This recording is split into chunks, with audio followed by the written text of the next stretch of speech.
Bonjour, alors toujours dans la lignée de la réflexion sur l'ego. L'ego, c'est moi, c'est tout ce que je suis, mais dans cet assemblage d'énormément d'objets, il y a des croyances limitantes, il y a des conditionnements limitants auxquels je m'identifie. Et ce sont ces conditionnements et ces croyances limitantes qui font que je ne suis pas éveillé.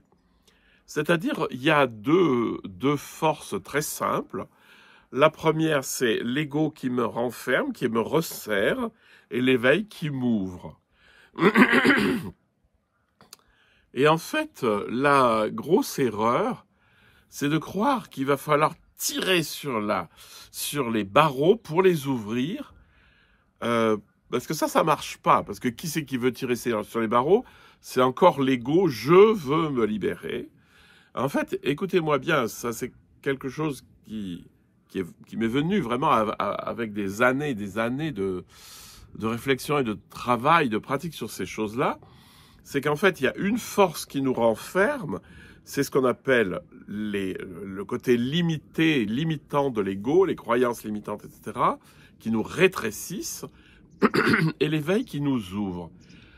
Je vous redis que l'éveil est là, puisque c'est votre conscience. Elle est seulement enfermée dans l'ego. Et l'éveil lui-même, qui est votre conscience, il ne veut qu'une chose, c'est que vous soyez éveillé.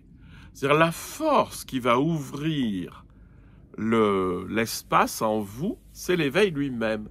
C'est pas vous qui allez fabriquer votre éveil, c'est l'éveil qui va se manifester. Et pour cela, il va falloir lâcher les barreaux. Hein? Il ne va pas falloir les écarter avec beaucoup de force, mais il va falloir juste les lâcher.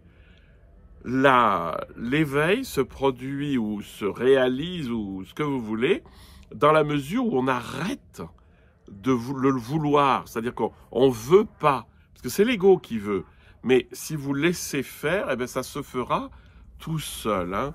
Et donc, ce qui est important, c'est de voir les croyances limitantes de l'ego, d'en prendre conscience et de laisser l'éveil s'ouvrir. C'est-à-dire de laisser la conscience s'épanouir en vous, un peu comme une fleur le matin qui s'ouvrirait. C'est exactement ça d'ailleurs, comme impression même d'ailleurs, c'est quelque chose qui s'ouvre, c'est comme le cœur qui s'ouvrirait comme une fleur et qui se dilate, qui s'élargit, qui va au bord du monde. Hein.